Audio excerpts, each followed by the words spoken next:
Hello everyone, good afternoon. કેમ છો તમે બધા? હું વોરા સેજલ માય નર્સિંગ એકેડેમીના ઓફલાઈન તેમજ ઓનલાઈન ડિજિટલ પ્લેટફોર્મ ઉપર આપ સૌનું હાર્દિક સ્વાગત કરું છું. આપણે લોકો છે એ SSS MCQ સિરીઝ છે સ્ટાર્ટ કરેલી હતી. આજે હું એનો પાર્ટ નંબર 5 ઓકે એ લઈને આવી ગઈ છું, જેની અંદર પણ એવા MCQ રહેવાના છે, એવા PYQ રહેવાના છે જે ઓલરેડી પૂછાઈ ગયા છે અને ખૂબ જ ઇમ્પોર્ટન્ટ છે તમારી એક્ઝામ માટે. પછી એ SIની હોય, FSWની હોય, ANM, GPSSB, કોઈ બી એક્ઝામ હોય, MPHW વગેરે, બરાબર.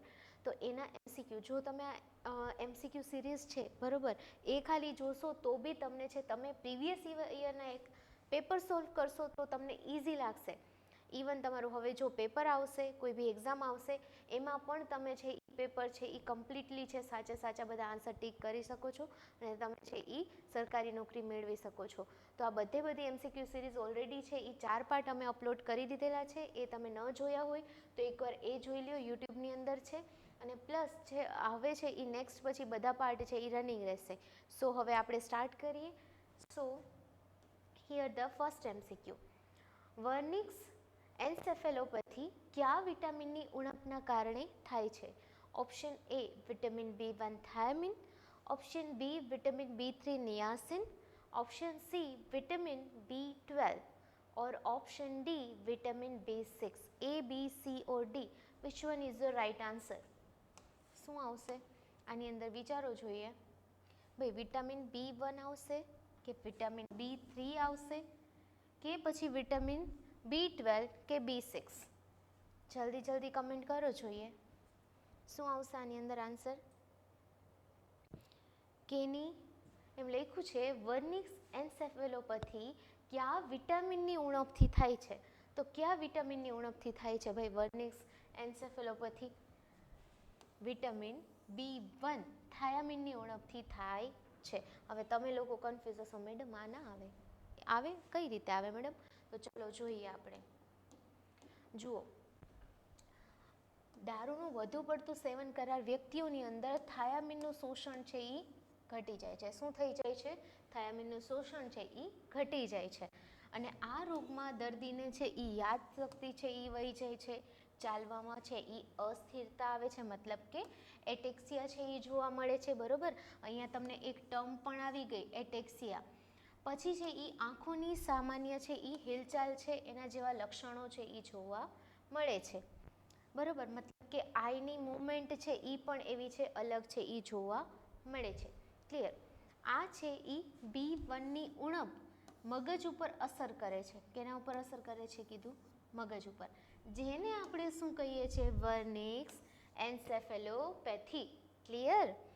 હવે જુઓ, સાયકોસિસ અથવા તો કોન્ફેબ્યુલેશન એવા જો શબ્દ આપેલા હોય તો એને આપણે છે ને એ શું કહીશું?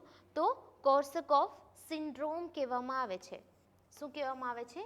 Korsakoff syndrome. ક્લિયર? અને જે પણ છે એ કે નહીં તો કે B1ની ઉણપથી જ, બરાબર, જે પણ B1ની ઉણપથી જ છે એ થાય છે. આ બંનેને છે એ સાથે વર્નિક્સ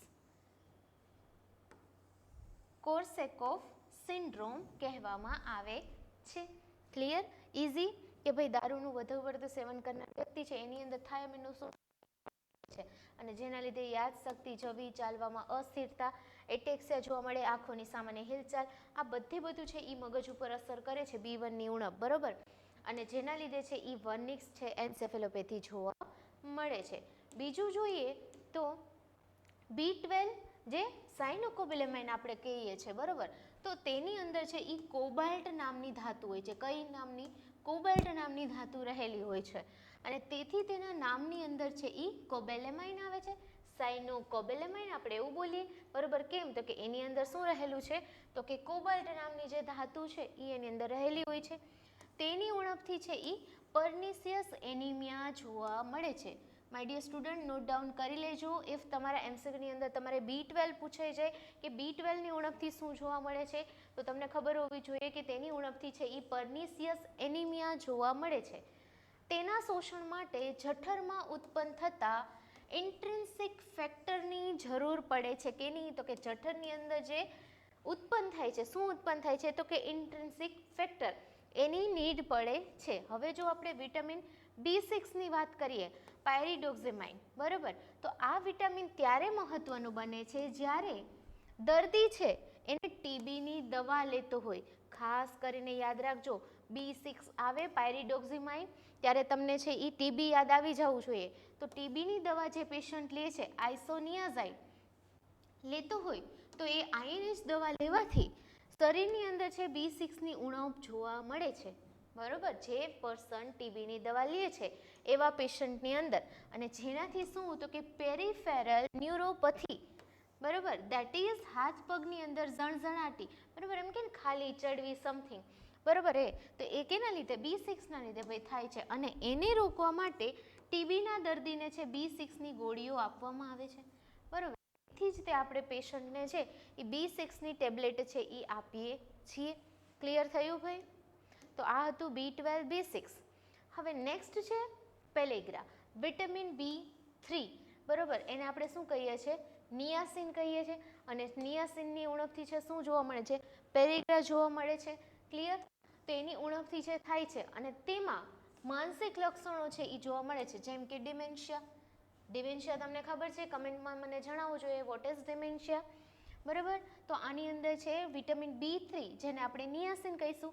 હવે જો આપણે બીજા વિટામિન્સની વાત કરીએ તો વિટામિન A, જેને આપણે કહીશું retinol, vitamin C ascorbic acid, vitamin D calciferol, vitamin E tocopherol, vitamin K phylloquinone, vitamin B1 થાયામીન.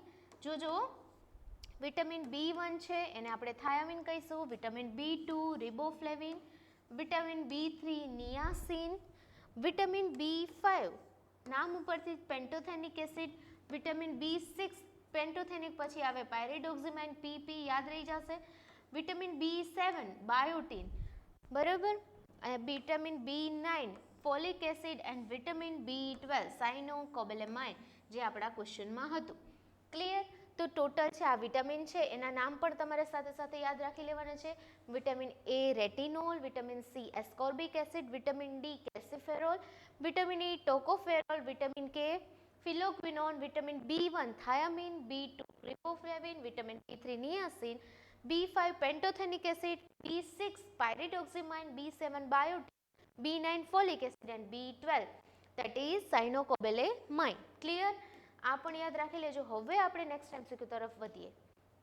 Clear? I hope તમને ફર્સ્ટ MCQ એકદમ ક્લિયર થઈ ગયો, પ્લસ એને છે એ આ બધી આપણે વિટામિન્સ જોયા એ પણ થઈ ગયા. કેમ કે એનામાંથી વિટામિન્સમાંથી તમારો બેઠો ક્વેશ્ચન તમને પૂછાશે કે ભાઈ આ વિટામિનની ઉણપથી કયો રોગ જોવા મળે છે.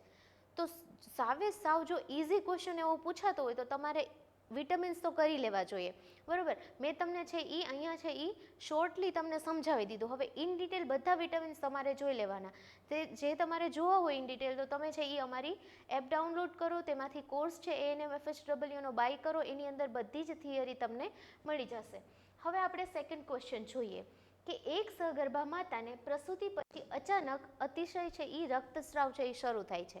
શું કે છે ક્વેશ્ચન સમજજો કે એક સગર્ભા માતા એને પ્રસૂતિ પછી અચાનક રક્તસ્રાવ છે એ શરૂ થાય છે. એ રક્તસ્રાવ દેટ PPH, બરોબર, ત્યાંથી જ આપણે લઈ લઈએ. ચલો, PPH એટલે શું થશે? પોસ્ટ પાર્ટમ હેમરેજ, બરોબર. શું કહીશું આપણે એને? Postpartum haemorrhage. હવે જુઓ ક્વેશ્ચન પાછો કે એને PPH શરૂ થાય છે. હવે તપાસ કરતા માલુમ પડે છે કે ગર્ભાશય એકદમ પોચું છે. કેવું છે? પોચું છે. તો આ સ્થિતિમાં નર્સિંગની સૌથી પહેલી અગ્રતા, પ્રાયોરિટી કેવી હોવી જોઈએ? કઈ હોવી જોઈએ? આઈ રિપીટ ધ ક્વેશ્ચન. એક સગર્ભા માતાને પ્રસૂતિ પછી અચાનક જ અતિશય છે રક્તસ્રાવ જોવા મળે છે. આફ્ટર ડિલિવરી PPH જોવા મળે છે. હવે તપાસ કરતા એવું માલુમ પડે છે કે ગર્ભાશય અતિશય કેવું છે? તો કે પોચું છે, બરાબર. હવે આ સ્થિતિની અંદર તમારી સૌથી પહેલી નર્સિંગની સૌથી પહેલી અગ્રતા કઈ હશે? પહેલી પ્રાયોરિટી તમે કેને આપશો? ઓપ્શન એ છે ડૉક્ટરને તાત્કાલિક ફોન કરવો, ઓપ્શન બી ઓક્સિટોસિન ઇન્જેક્શન આપવું, ઓપ્શન સી ફંડલ મસાજ કરવો, કે ઓપ્શન ડી દર્દીને ટેન્ડર પર પોઝિશન આપવી. A, B, C or D? Guess the answer quickly. Which one is the right answer? A, B, C or D? Fast. શું આવશે આમાંથી? ડૉક્ટરને તમે તાત્કાલિક ફોન કરશો આવી કન્ડિશનમાં, કે પછી એને ઓક્સિજન છે ઇન્જેક્શન આપી દેશો, કે ફંડલ મસાજ પ્રોવાઈડ કરશો, કે પછી દર્દીને છે ટ્રેન્ડલબર્ગ પોઝિશન આપશો? ટ્રેન્ડલબર્ગ પોઝિશન કેવી હોય ખબર છે? ફંડલ મસાજમાં ક્યાં ક્યાં છે, કેવી રીતે કરવાના સ્ટેપ્સ, ઓક્સિટોસિન ઇન્જેક્શનની એક્શન શું છે, જો તમને એ બધું ખબર હશે તો તમે કરી શકશો. હવે કોઈક કહેશે મેડમ તાત્કાલિક ફોન કરી દેશો ડૉક્ટરને. ના ભાઈ, આ તો નહીં આવે. શું આવશે આન્સર? ચલો એક કાઢી નાખો આપણે. બી, સી કે ડી? ઓક્સિટોસિન આપશો, ફંડલ મસાજ કરશો, કે દર્દીને છે ટ્રેન્ડલબર્ગ પોઝિશન આપશો? શું કરવું છે? જો પીપીએચ છે પેશન્ટની અંદર, પીપીએચ છે જોવા મળ્યું, પોસ્ટપાર્ટમ હેમરેજ થાય છે અને એવું ખબર પડે છે કે ગર્ભાશય અતિશય કેવું છે, પોચું છે, ત્યારે આપણે પેશન્ટને છે ને ફંડલ મસાજ છે એ પ્રોવાઈડ કરશું. શું પ્રોવાઈડ કરશું? ફંડલ મસાજ. ક્લિયર? જોઈએ તો ફંડલ મસાજ જ કેમ તમને આવું થાય, બરોબર? તો ગર્ભાશય છે એ પોચું મતલબ કે સોફ્ટ અથવા તો આપણે કઈ બોગી છે, બરોબર? તો એનો અર્થ એવો થાય કે એટોનિક પીપીએચ છે. શું છે? Atonic PPH. Note down this. આ પણ તમારા એમસીક્યુમાં પૂછે કે ભાઈ એટોનિક પીપીએચ એટલે શું, કે એટલે કે ભાઈ સોફ્ટ અને બોગી છે એ યુટરસ. ગર્ભાશય છે એ બરાબર છે એ સંકોચાતું નથી. ફંડલ મસાજ કરવાથી ગર્ભાશયના સ્નાયુઓ ઉત્તેજિત થાય છે. જો તમે ફંડલ મસાજ પ્રોવાઈડ કરશો તો એના સ્નાયુઓ છે એ ઉત્તેજિત થશે અને તે તરત જ છે એ કોન્ટ્રેક્ટ થઈ જશે, મતલબ કે તરત જ છે એ સંકોચાઈ જશે. હવે જેનાથી છે એ લોહીની નળીઓ છે એ દબાય છે, મતલબ કે જે બ્લડ વેસલ્સ છે એમાં શું આવે છે? પ્રેશર આવે છે અને રક્તસ્રાવ છે એ તરત જ છે અટકી જાય છે. મતલબ જે પીપીએચ થતું હતું, પોસ્ટપાર્ટમ હેમરેજ થતું હતું, જે ડિલિવરી પછીનો રક્તસ્રાવ થતો હતો એ શું થઈ જશે? રોકાઈ જશે. અને સૌથી ઝડપી અને બિનતબીબી પગલું એ જ છે કે જે નર્સ છે એ ખુદ જ કરી શકે છે. મતલબ તમારે સૌથી પહેલાં શું કરવાનું છે? ફંડલ મસાજ જ પ્રોવાઈડ કરવાનો છે. ક્લિયર? બીજું જોઈએ કે આ એટોનિક પીપીએચ શબ્દ આવ્યો, બરોબર? એનો અર્થ તમને પૂછાશે તો તમારે લખવાનું છે બોગી યુટરસ. તો તે પહેલો જવાબ હંમેશા છે એ ફંડલ મસાજ જ આવશે. જો ભલે બોગી યુટરસ હોય, એટોનિક પીપીએચ હોય, પણ તમારો જવાબ તો શું રહેશે? ફંડલ મસાજ. ક્લિયર? બીજું જોઈએ કે જો તમે ડૉક્ટરને ફોન કરો, તમે એવું કહેતા મેડમ ડૉક્ટરને ફોન કરે, હા કરાય, જાણ કરવી જરૂરી છે, પણ પીપીએચની અંદર એક એક સેકન્ડ છે કિંમતી હોય છે. ભાઈ બધું બ્લડ નીકળી જશે, પીપીએચ પોસ્ટપાર્ટમ હેમરેજ થાય છે, બ્લીડિંગ થાય છે, તો ડૉક્ટર આવે ત્યાં સુધીમાં તો દર્દીને છે ઘણું લોહી છે એ નીકળી જાય છે. એટલા માટે પ્રત્યક્ષ રીતે છે મદદ કરવી પડે, મતલબ કે તમારે મદદ એની કરવી જ પડે, તમારે છે એને ફંડલ મસાજ પ્રોવાઈડ કરવું જ પડે. ક્લિયર? હવે જો આપણે ઓક્સિટોસિનની વાત કરીએ કે મેડમ ઓક્સિટોસિન ના આપી શકાય, જોઈએ જો દવા છે એ ગર્ભાશય સંકોચાવવામાં મદદ કરે છે. કોઈ ઓક્સિટોસિન છે એ કેની અંદર મદદ કરે? સંકોચાવાની અંદર મદદ કરે છે, પરંતુ આ દવા છે એ તૈયાર કરવા અને આપવા માટે છે એ સમય લાગે છે. એટલા માટે મસાજ જ છે ને એ ત્વરિત ઈલાજ છે, મતલબ કે જલ્દી અને સારામાં સારો ઈલાજ શું છે? તો કે ફંડલ મસાજ.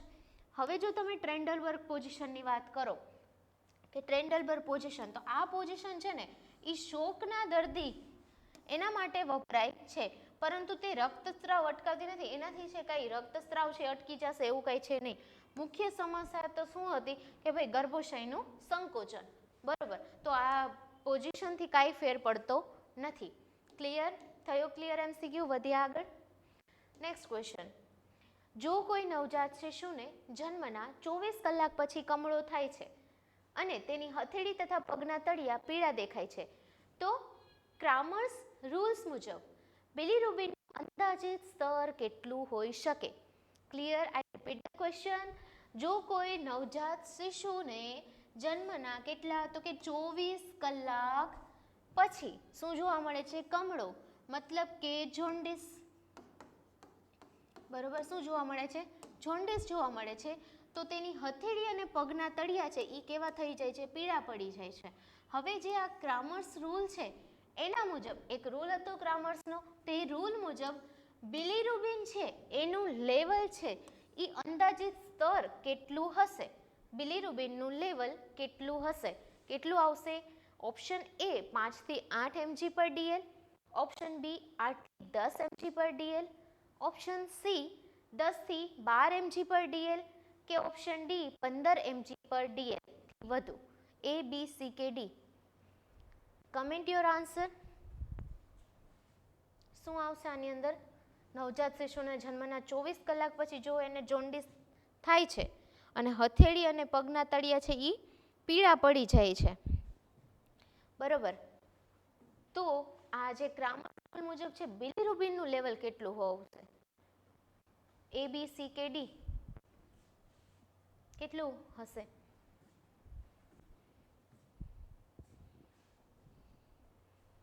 કેટલું હશે ભાઈ?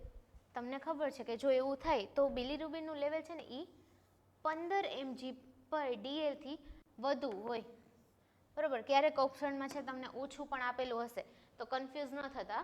15 mg/dl થી વધુ જોવા મળે છે. ક્લિયર? બાળકને આપણે કમળાની તપાસ માટે છે એ ક્રામર્સ રૂલ છે એ વપરાય છે. તમે જ્યારે બાળકની અંદર છે જોન્ડિસની તપાસ કરો છો, કમળાની તપાસ કરો છો, ત્યારે આપણે કોના રૂલ? તો કે ક્રામર્સ રૂલ મુજબ આપણે એની તપાસ કરીએ છીએ. જેની અંદર શું જોવા મળે? તો કે પીળાશ માથાથી પગ તરફ, બરોબર, સિફાલોકોડલ ફેલાય છે. સિફાલોકોડલ, રાઇટ ડાઉન ધીસ, સિફાલોકોડલ, બરોબર, કે છે ક્યાંથી? તો કે માથાથી લઈને પગ તરફ છે એ આખું પીળાશ પડતું છે જોવા મળે છે. હવે 15 mg/dl થી વધુ, બરોબર, જ્યારે પીળાશ છે, બરોબર, એ બાળકની હથેળી અને પગના તળિયા સુધી પહોંચે છે, મતલબ કે હથેળી અને પગના તળિયા સુધી પહોંચે છે, ત્યારે એવું સૂચવે છે કે બિલિરુબિનનું સ્તર કેવું છે? સૌથી વધારે વધી ગયું છે, બરોબર.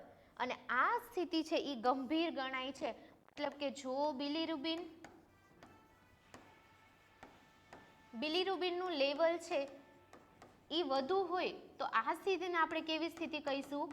ગંભીર સ્થિતિ, બરોબર. એટલે તમે જ્યારે તમને છે તમે ક્યારેક પેશન્ટ જોયું હોય NICU વોર્ડમાં ને એમાં બધામાં, તો પેશન્ટને છે, બેબીને છે, એને છે એ આવી રીતે ફોટોથેરાપીમાં છે એ રાખેલું હશે, બરોબર, વાર્મરમાં રાખેલું હશે, પછી એને ફોટોથેરાપીમાં રાખે, તમે ત્યારે જોવો છો કે બેબી એકદમ યલોઇશ છે. કેમ? તો કે એને છે એ શું થયું છે? જોન્ડિસ થયો છે, એટલા માટે આખું યલોઇશ છે, બરોબર. ત્યારે શું થયું હોય છે? તો કે બિલિરુબિનનું લેવલ છે એ વધી ગયું હોય છે. કેટલાથી વધુ? તો કે 15 mg/dl થી વધી જાય છે.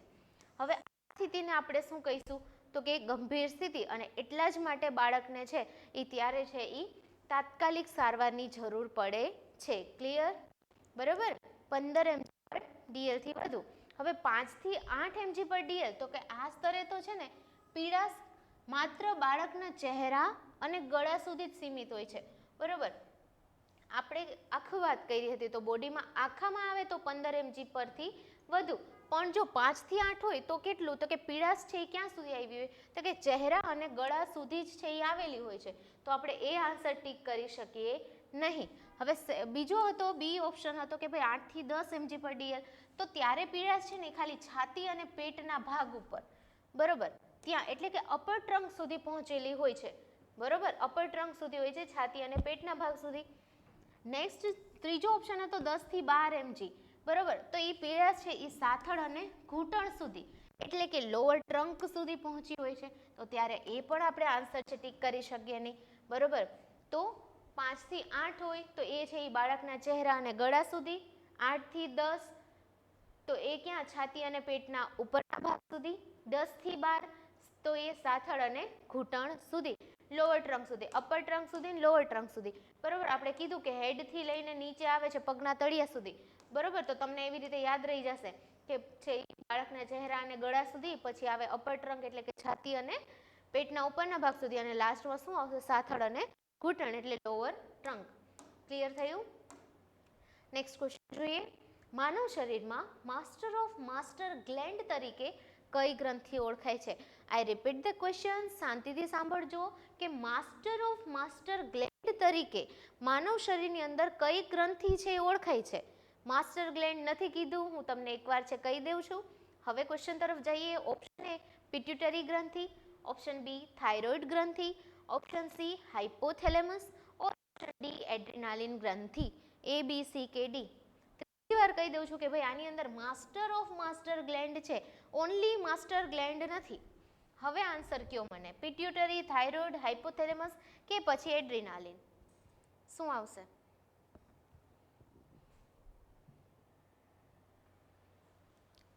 પિટ્યુટરી આવશે. મેડમ તમે આમ આવી રીતે કહી દીધું ને માસ્ટર ઓફ માસ્ટર ગ્લેન્ડ, તો હવે અમે કન્ફ્યુઝ થઈ ગયા છે પિટ્યુટરી કરવું કે નહીં. એવું છે? શું આવશે? પિટ્યુટરી, થાઇરોઇડ, હાઇપોથેલેમસ ઓર એડ્રેનાલિન? તો કયો એ કાઢી નાખીએ ભાઈ, એડ્રેનાલિન કાઢી નાખવું છે? એને તો કંઈ આવું લાગતું વળગતું છે જ નહીં, નહીં? પિટ્યુટરી મેડમ એ રાખો ને, કન્ફ્યુઝ છે આમાં. હા ચલો રાખ્યું. થાઇરોઇડ એ પણ હવે તમે આવું માસ્ટર ઓફ માસ્ટર ગ્લેન્ડ કહો છો ને તો આમ થોડુંક ઓલું થાય છે. એવું છે? ચલો થાઇરોઇડ ગ્રંથિ સાથે આપણે સંબંધો નથી, તમારે બેમાં કન્ફ્યુઝન હોવું જોઈએ, એક પિટ્યુટરી અને હાઇપોથેલેમસ. આ બેમાંથી શું આવશે?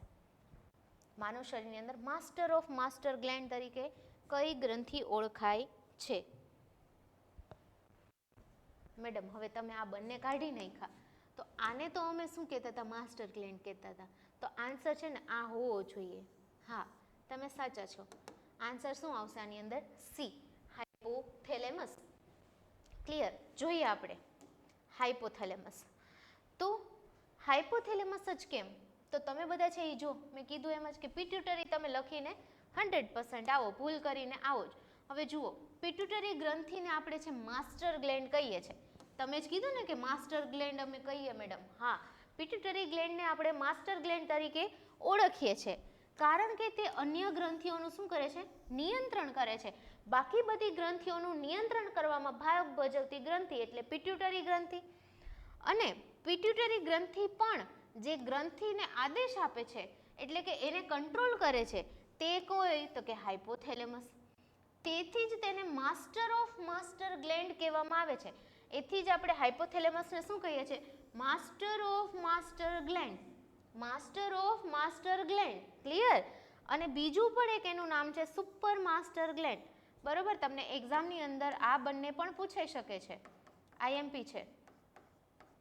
બરોબર? માસ્ટર ઓફ માસ્ટર ગ્લેન્ડ પૂછાય તો શું આવશે એની અંદર આન્સર? અને સુપર માસ્ટર ગ્લેન્ડ પૂછાય તો શું આવશે?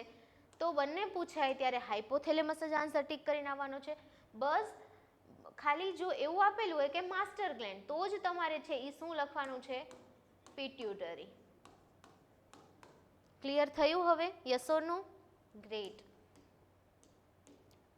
બરોબર? માત્ર જો માસ્ટર ગ્લેન્ડ આવે તો જ તમે છે એ મગજમાં સેલા ટર્સિકા નામની જગ્યામાં એ આવેલી હોય છે તો જ તમે છે એને પિટ્યુટરી ગ્લેન્ડ ટીક કરી શકો જો માસ્ટર ગ્લેન્ડ પૂછાય તો. અને બીજું શું કીધું કે મગજમાં છે એ સેલા ટર્સિકા નામની જગ્યામાં એ આવેલી હોય છે. ક્યાં આવેલી હોય છે? સેલા ટર્સિકા. આ પણ નોટ ડાઉન કરજો સ્ટુડન્ટ્સ. સેકન્ડ ઓપ્શન હતો થાઇરોઇડ ગ્રંથિ. ભાઈ એ તો ક્યાં આવેલી છે? મેં તમને પહેલા જ ઓપ્શન કાઢી નાખ્યો હતો. ભાઈ થાઇરોઇડ ગ્રંથિ તો ક્યાં આવેલી હોય છે? તો કે ગળાના ભાગમાં આવેલી હોય છે અને શરીરને છે એ ચયાપચયમાં મતલબ કે મેટાબોલિઝમની અંદર નિયંત્રણ કરવાનું કામ કરે છે. તે છે એ શરીરની સૌથી મોટી અંતઃસ્ત્રાવી ગ્રંથિ છે. હવે આ વધારે પાછું ઇમ્પોર્ટન્ટ છે તમારા એમસીક્યુમાં. એક્ઝામ માટે આઈએમપી છે, નોટ ડાઉન કરજો. કે તમને પૂછાય કે શરીરની છે એ મોટામાં મોટી અંતઃસ્ત્રાવી ગ્રંથિ કઈ? તો અંતઃસ્ત્રાવી ગ્રંથિ આવે થાઇરોઇડ. બરોબર? મેં એટલા જ માટે આવી રીતે રાખ્યું છે કે તમે લોકો છે ઇઝીલી નોટ્સ બનાવો અને જો એમાંથી ક્વેશ્ચન પૂછાય તો તમને છે એ 100% આવડી જાય. ક્લિયર? જુઓ તો અંતઃસ્ત્રાવી ગ્રંથિ તરીકે કયું આવશે? થાઇરોઇડ ગ્રંથિ. જો આપણે એડ્રીનાલિન ગ્રંથિની વાત કરીએ તો આ તો છે એ કિડનીની ઉપર આવેલી છે. ક્યાં આવેલી છે? કિડનીની ઉપર. બરોબર? આ પણ એટલું જ જરૂરી છે.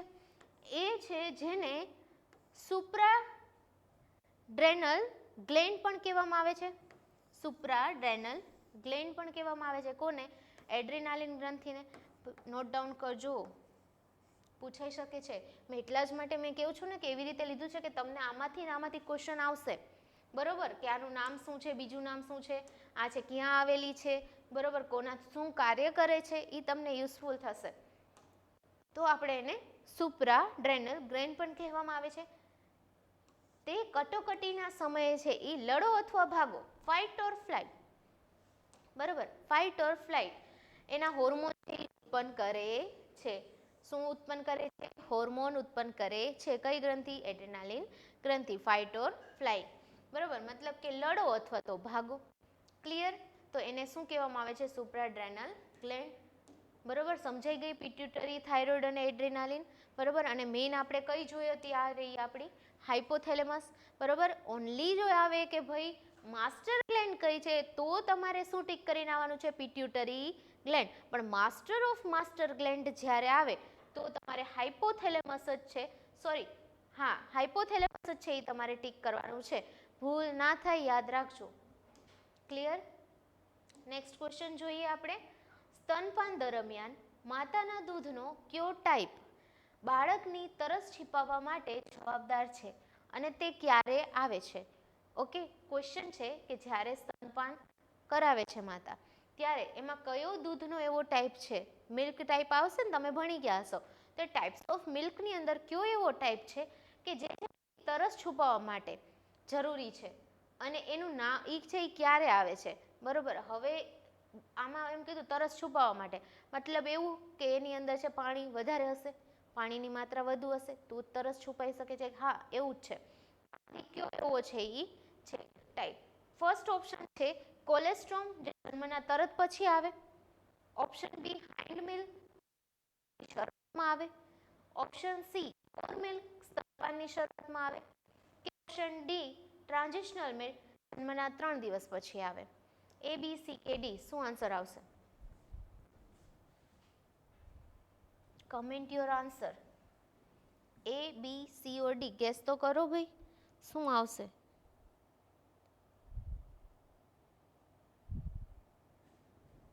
કયું મિલ્ક આવશે? Hind milk, fore milk, transitional milk કે કોલેસ્ટ્રોમ? શું કેવું છે તમારું? કયું મિલ્ક આવશે? કેની અંદર છે સૌથી વધારે પાણીની માત્રા હોય? શું આવશે? ફોર મિલ્ક, જે સ્તનપાનની શરૂઆતમાં આવે. જોઈએ આપણે. જુઓ, ફોર મિલ્ક સ્તનપાનની શરૂઆતમાં જે દૂધ આવે છે એને આપણે છે ઈ ફોર મિલ્ક કહીએ છીએ. હવે તમે કહેશો મેડમ કોલેસ્ટ્રોમ, વેઇટ જુઓ, દૂધ આની અંદર છે ઈ ફોર મિલ્ક છે ઈ કેવું હશે તો કે પાતળું હશે અને પાણી જેવું હશે, જેમાં છે ઈ પાણીનું પ્રમાણ છે ઈ કેવું હોય છે? વધુ હોય છે. તેનો મુખ્ય હેતુ શું છે તો કે બાળકની છે થ્રસ્ટ એટલે કે તરસને છુપાવવાનો. મેઇન હેતુ એ જ છે ફોર મિલ્કનો. બરોબર, કે એ કેવું મિલ્ક છે તો કે પાતળું અને પાણી જેવું છે, પાણીની માત્રા વધુ છે તો ઓબ્વિયસલી છે એનાથી છે બાળકની તરસ છે એ છુપાશે, થર્સ્ટ છે એના માટે યુઝફુલ થાય છે. હવે તમે કહો હાઇન્ડ મિલ્ક, કોલેસ્ટ્રોમ અને ટ્રાન્ઝિશનલ મિલ્ક, તો એની આપણે વાત કરીએ. જુઓ, હાઇન્ડ મિલ્ક, તો હાઇન્ડ મિલ્ક છે એ સ્તનના અંતિમ ભાગમાં છે એ દૂધ આવે એને આપણે હાઇન્ડ મિલ્ક કહીએ છીએ. જે કેવું દૂધ છે તો કે તે ઘટ્ટ દૂધ હોય છે. બરોબર, ઘટ્ટ હોય છે અને એમાં કેનું પ્રમાણ તો કે ચરબીનું પ્રમાણ એની અંદર વધુ જોવા મળે છે. ફોર મિલ્કની અંદર જ્યારે પાણીનું પ્રમાણ વધુ જોવા મળતું હતું અને એ પાતળું હતું, જ્યારે હાઇન્ડ મિલ્ક છે એ ઘટ્ટ છે અને એની અંદર ફેટનું પ્રમાણ વધુ છે, ચરબીનું પ્રમાણ વધુ છે. ક્લિયર? આનો હેતુ શું છે તો કે બાળકની છે એ હંગર એટલે કે ભૂખ છે એને મટાડવાનો. બરોબર, ભૂખ છે એ સંતોષાવાનો અને વજન વધારવાનો એનો હેતુ છે. ક્લિયર થયું? I repeat that. Hind milk કેવું છે તો કે ઘટ્ટ છે અને કેવું છે તો કે એની અંદર ચરબીનું પ્રમાણ વધુ છે, જે શું કરવામાં યુઝ થાય છે તો કે ભાઈ એનો હેતુ એ જ છે કે બાળકની છે એ ભૂખ સંતોષાય અને બાળકના છે એ વજનમાં પણ વધારો થાય. ક્લિયર? હવે નેક્સ્ટ જોઈએ કોલેસ્ટ્રોમ. કોલેસ્ટ્રોમ શું છે મેડમ? કોલેસ્ટ્રોમ તમે ફર્સ્ટ મિલ્કનું તો ઓલું ફોર મિલ્ક કહી દીધું. જોઈએ, જન્મના પ્રથમ 2-3 દિવસ જે આવે ને એને આપણે કહીએ છીએ કોલેસ્ટ્રોમ, જે કેવું હોય છે ઘટ અને પીળાશ પડતું. શરૂઆતમાં આવે દેટ ઇઝ ફોર મિલ્ક. બરોબર, પણ આપણે કહીએ સ્ટાર્ટિંગમાં શરૂઆતમાં જ્યારે 2-3 દિવસ, પર્ટિક્યુલર 2-3 દિવસ જે મિલ્ક આવે છે એને આપણે કહીશું કોલેસ્ટ્રોમ. અને કોલેસ્ટ્રોમનો ક્વેશ્ચન તમારા પેપરમાં ઘણી વાર પૂછાઈ ગયો છે કે કોલેસ્ટ્રોમ છે એ ક્યારે આવે છે. તો સ્ટાર્ટિંગની અંદર કીધું કે ભાઈ જ્યારે બાળક જન્મે છે એના 2-3 દિવસ સુધી માતાને સ્તનપાન કરાવે છે ત્યારે ક્યુ મિલ્ક આવે છે? કોલેસ્ટ્રોમ આવે છે. કોલેસ્ટ્રોમ કેવું હોય છે તો કે યલોઇશ હોય છે અને ઘટ હોય છે. હવે આના માટે પણ લોકોની અલગ અલગ માન્યતા હોય. બરાબર, હા હોય છે.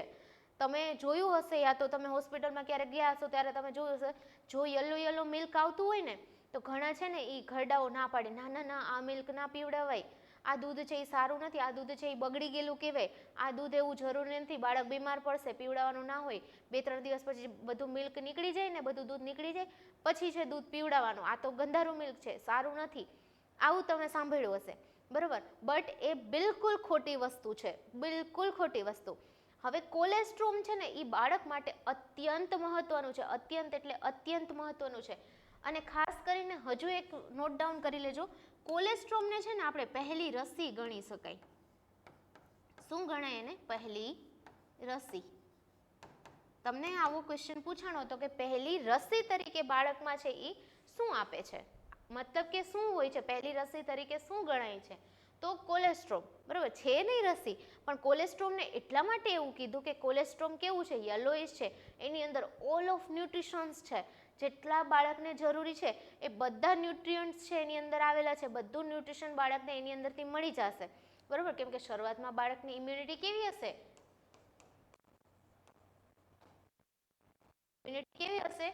ઓછી હશે, લો હશે, બરોબર. તો સારી એવી ઇમ્યુનિટી પ્રોવાઈડ કરવા માટે પણ કોલેસ્ટ્રોમ જરૂર છે. બાળકની છે ઈ રોગ પ્રતિકારક શક્તિ, રોગ પ્રતિકારક શક્તિની અંદર શું કરે છે? વધારો કરે છે. યસ ઓર નો? સમજાણું? એટલા માટે કોલેસ્ટ્રોમ અત્યંત મહત્વનું છે. તમને પૂછાય શરૂઆતમાં જે 2 થી 3 દિવસ જે મિલ્ક આવે છે એનું નામ શું છે? તો શું આવશે? કોલેસ્ટ્રોમ. અને એ કેવું છે? તો કે એ છે ને એ દૂધ ઘટ્ટ છે અને પીળાશ પડતું છે. એની અંદર શું રહેલું છે? તો કે બધા જ ન્યુટ્રિયન્ટ્સ જે બાળકને જરૂરી છે શું યુઝ થાય છે? તો કે રોગ પ્રતિકારક શક્તિ છે એમાં એ વધારો કરે છે. ક્લિયર થયું હવે? બરોબર. અને પહેલી રસી તરીકે પણ ઓળખાય છે બાળકની અંદર. હવે હતો એક લાસ્ટ ઓપ્શન કે ટ્રાન્ઝિશનલ મિલ્ક. તો ટ્રાન્ઝિશનલ મિલ્ક શું છે? તો કોલેસ્ટ્રોમ અને મેચ્યોર મિલ્ક જે આવે છે, બરોબર, કોલેસ્ટ્રોમ આવે છે અને બીજું આવે મેચ્યોર મિલ્ક, એ બંનેના વચ્ચેનું એટલે ટ્રાન્ઝિશનલ મિલ્ક, બરોબર. તો આ સમયનું દૂધ એટલે 3 થી 4 દિવસ જે આવે છે એને આપણે કહીશું ટ્રાન્ઝિશનલ મિલ્ક. ક્લિયર થયું? હાઇન્ડ મિલ્ક, ફોર મિલ્ક, કોલેસ્ટ્રોમ અને ટ્રાન્ઝિશનલ મિલ્ક. આ એમસીક્યુ અત્યંત મહત્વનો હતો. તમને જો અત્યાર સુધી આપણે એમસીક્યુ જોયા ને બધા આમ સિનારીઓ બેઝ લાગ્યા ક્વેશ્ચન, તો આવા જ એમસીક્યુ તમારી એક્ઝામમાં હશે તો આવડવા જોઈએ. અને આ જે ખાસ કરીને કોલેસ્ટ્રોમ છે એ ખાસ કરીને છે ને આમ નોટ ડાઉન કરી જ લેજો, ગમે ત્યાં પૂછાવાનું જ છે એક્ઝામમાં, માની જ લ્યો. હશે ને હશે, ત્યારે નામ ભૂલાઈ ન જવું જોઈએ કે ટાઈપ્સ ઓફ મિલ્ક મેડમે તો કરાવ્યા હતા, યાદ નથી અત્યારે, એવું ના થવું જોઈએ. કોલેસ્ટ્રોમ છે એ લખી લેજો. જોઈએ આપણે નેક્સ્ટ ક્વેશ્ચન. એક દર્દી હોસ્પિટલના ખાટલા પર પડેલા દોરડાને જોઈને તેને સાપ સમજીને ડરી જાય છે. તો આ મનોવૈજ્ઞાનિક સ્થિતિને શું કહેવામાં આવે છે? આઈ રિપીટ ધ ક્વેશ્ચન. એક દર્દી છે જે હોસ્પિટલના બેડ ઉપર છે અને એ છે ને એ દોરડું જોઈને એવું સમજે છે કે એ સાપ છે, બરોબર.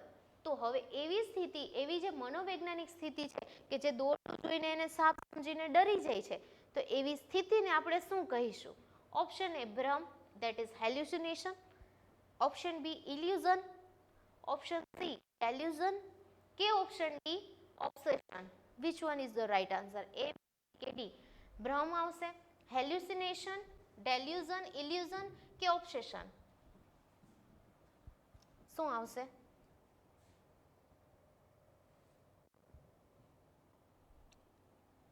શું રાખવું છે? ભ્રમ રાખવું, ઇલ્યુઝન, ડેલ્યુઝન કે ઓબ્સેશન રાખવું છે? મેડમ આ ઓબ્સેશન તો કાઢી જ નાખો ને, ગમતું જ નથી. હાલો તમે કહો તો કાઢી નાખો, બરાબર. ઓબ્સેશન તો મેડમ મને એનાથી ઓબ્સેશન છે એવું થાય, તો ઓબ્સેશન તો નહીં આવે, નીકાળી નાખો. ચલો નીકાળી નાખો. હવે આ 3માંથી કયો શું આન્સર આવશે? ભ્રમ, ઇલ્યુઝન કે ડેલ્યુઝન? હેલ્યુસિનેશન, ઇલ્યુઝન ઓર ડેલ્યુઝન? જલ્દી જલ્દી કમેન્ટ કરો, જોઈએ શું આવશે. મેડમ ઇલ્યુઝન રાખો ને કે ડેલ્યુઝન રાખવું છે?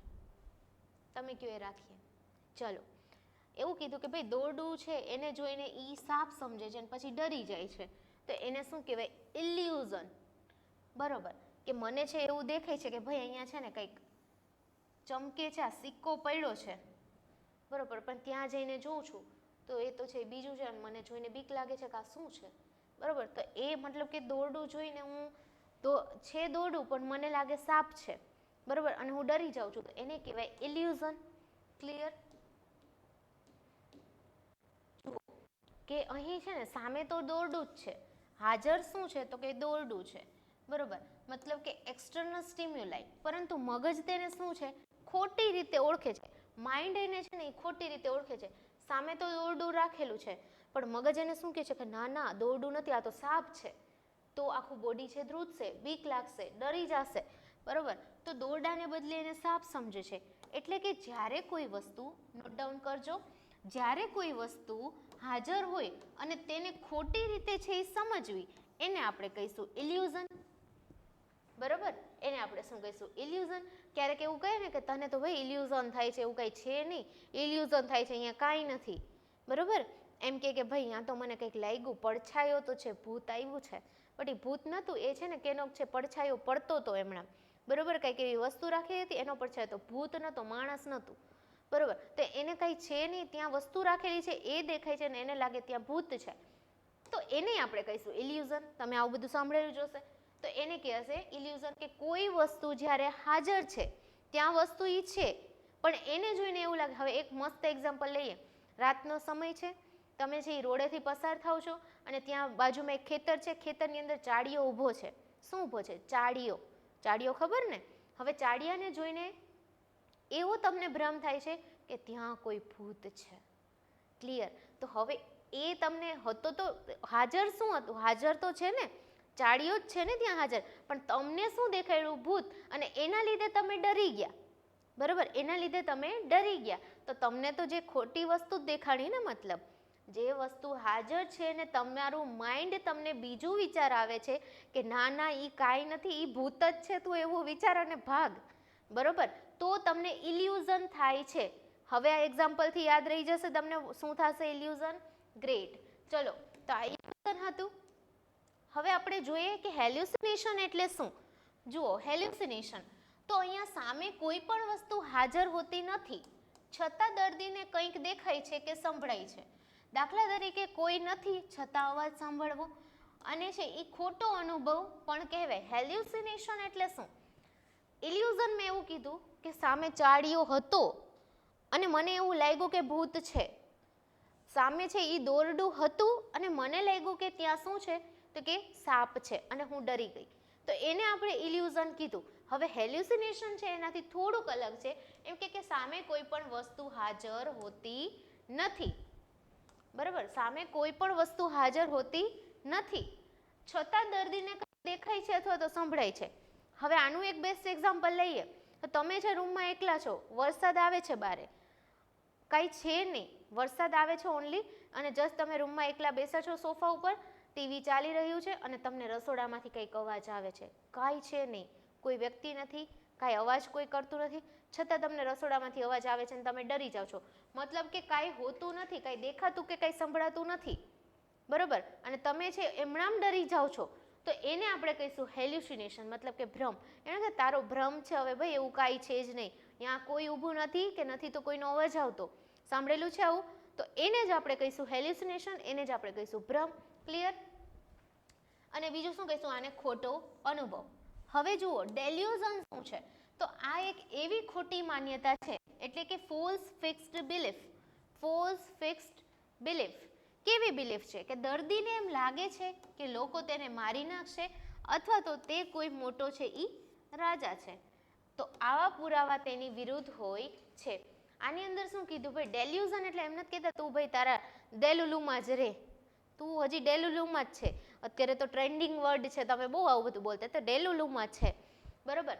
તો આમ શું કે ખોટી માન્યતા, મતલબ કે ફોલ્સ ફિક્સ્ડ બિલીફ છે કે દર્દીને એવું લાગે કે ભાઈ કોઈક છે ને મારી નાખશે, ઈ ત્યાં જાય છે એને કોઈક મારી નાખશે, અથવા તો એને લાગે કે હું અહીંયાનો રાજા છું, હું અહીંયાની રાણી છું, બરોબર, એને એવો થશે, એને એવું લાગશે, એને આપણે કહીશું ડેલ્યુઝન.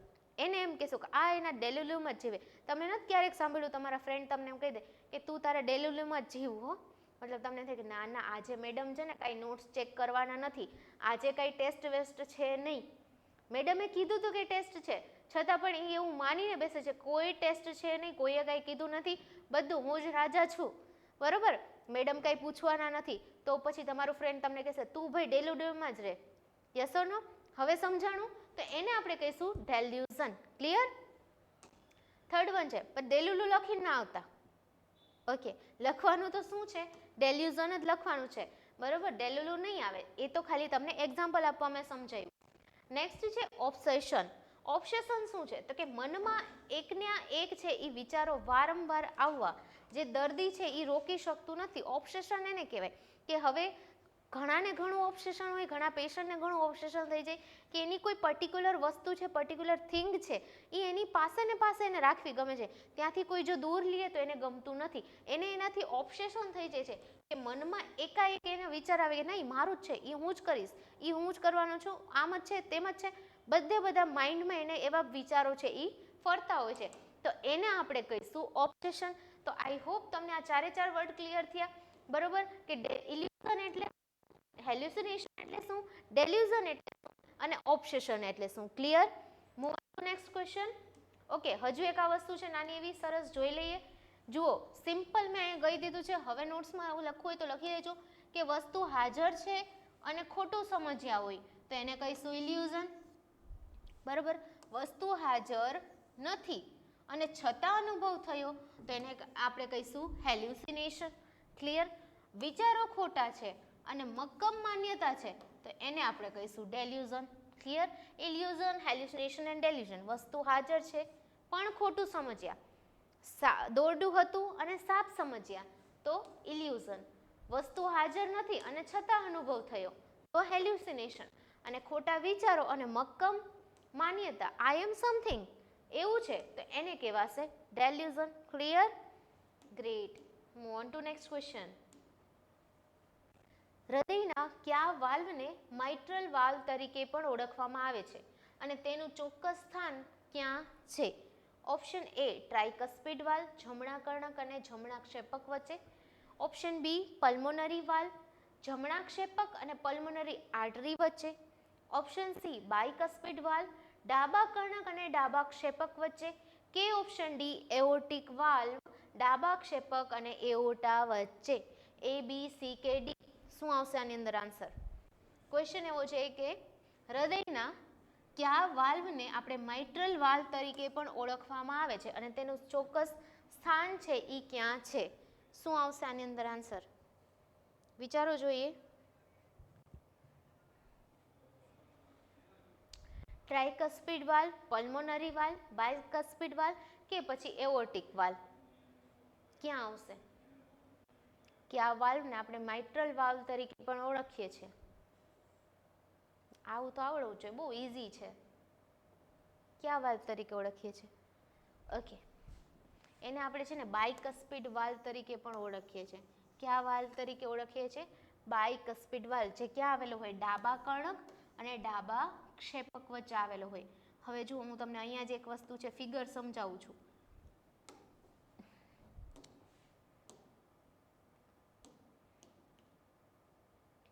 ઓકે, અહીંયા જ સમજાવી દઉં. જુઓ, આ રીતે છે તમારું હૃદય હશે.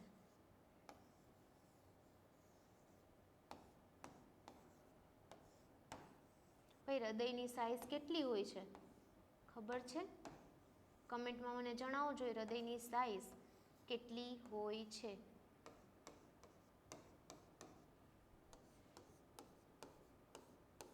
આવી રીતે હૃદય હશે, બરોબર.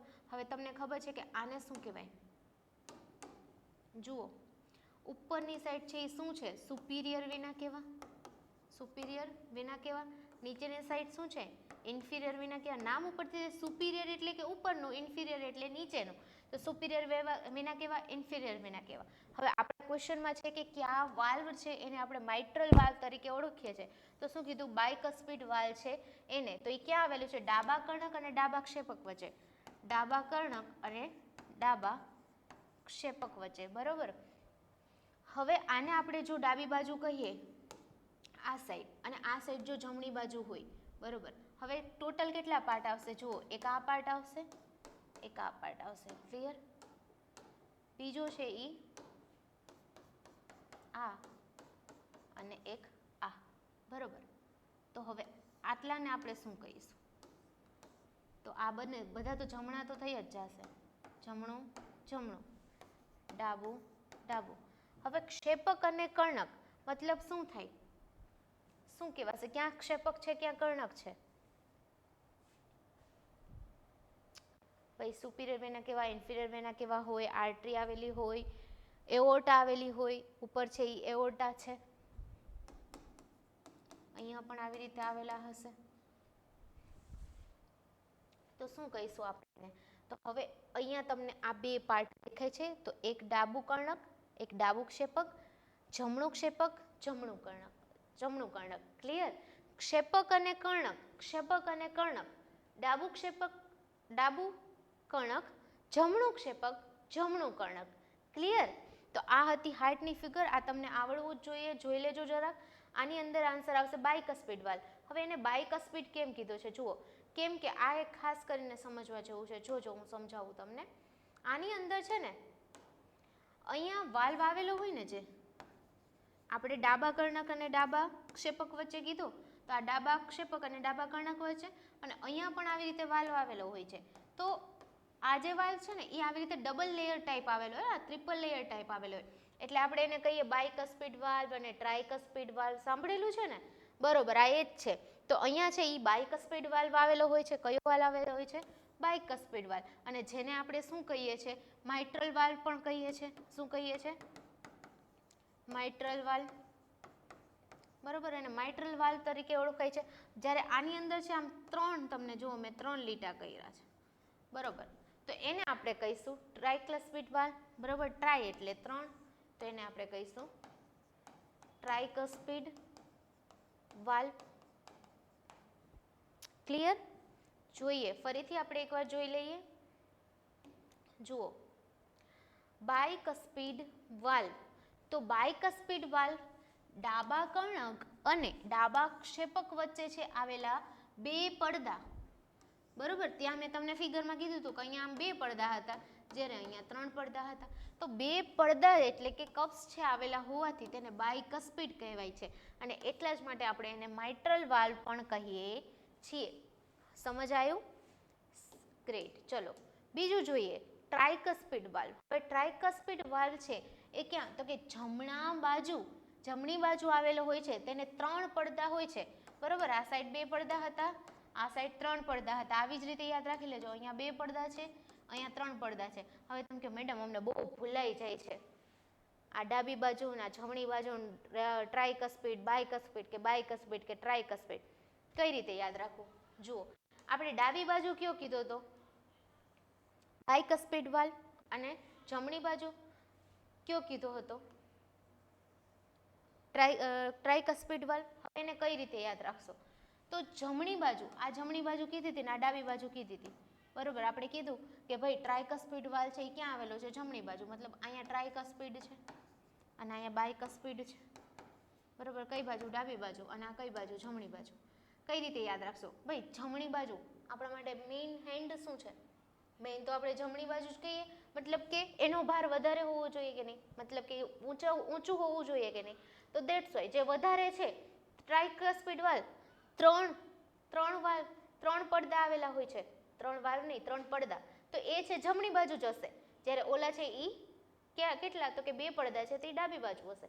ક્લિયર? હવે ઈઝી થઈ ગયું. જમણી બાજુ છે એ ત્રણ પડદા. બરોબર, જમણો હાથ આપણો વધારે, જમણી બાજુ વધારે હોય, ડાબી બાજુ ઓછું હોય. ઇઝીલી યાદ રહી જશે. ક્લિયર? હવે જુઓ, બી અને ડી સેમિન્યુલર વાલ્વ. આ બંને વાલ્વ છે એ હૃદયમાંથી લોહીને છે બહાર લઈ જતી મુખ્ય નળીઓના મુખ ઉપર રહેલા હોય છે. ક્યાં હોય છે? તો કે આ વાલ્વ છે હૃદયમાંથી લોહીને બહાર લઈ જાય, બરોબર, ત્યાં મુખ્ય નળીઓ ઉપર રહેલા હોય છે. પેસમેકર, હૃદયના કુદરતી પેસમેકર તરીકે એસએ નોડને છે ઓળખવામાં આવે છે.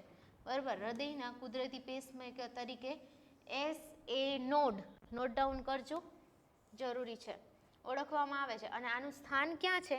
તો કે જમણું કર્ણક. હૃદયના ચારેય ખાનામાં ડાબા ક્ષેપકની દિવાલ સૌથી જાડી હોય છે. મોસ્ટ ઇમ્પોર્ટન્ટ, કેની દિવાલ? તો કે ડાબા ક્ષેપકની દિવાલ છે સૌથી જાડી હોય છે. સિમ્પલ આવી રીતે કહી દો કે આ હૃદય છે.